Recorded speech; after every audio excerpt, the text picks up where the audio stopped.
মধ্যকার। একটি হলো বারান্দা নবজাগরণ যুব সংঘ এবং ফুলপুর ময়মনসিংহ। এই দুটি শক্তিশালী দলের মধ্যকার খেলা। আক্রমণে সানমন্ত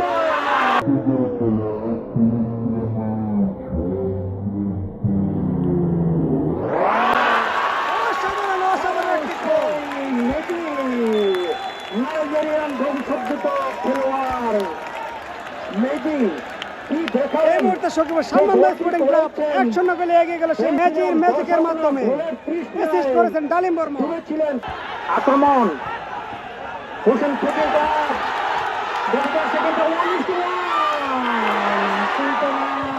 আক্রমণ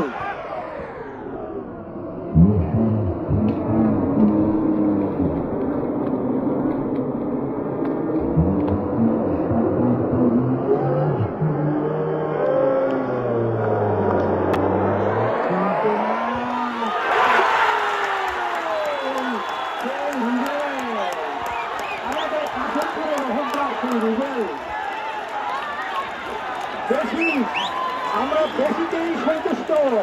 সেই রুবেল তাকে কাজটি করেছেন হোসেন ফুটবল ক্লাবের হয়ে। সম্মানিত দর্শক মন্ডলী, আমরা উত্তেজিত হয়ে মাঠে প্রবেশ করব না। আপনাদেরকে অনুরোধ, খেলা টান উত্তেজনা আমরা দেখতে পাচ্ছি। ইতিমধ্যেই হোসেন স্পোর্টিং ক্লাব চৌরাস্তা গাজীপুর রুবেলের দেওয়া গোলে এই ম্যাচে ফিরে আসার জন্য আপ্রাণ চেষ্টা করে সফল হয়েছেন সেই রুবেল কাশিমপুরের অহংকার।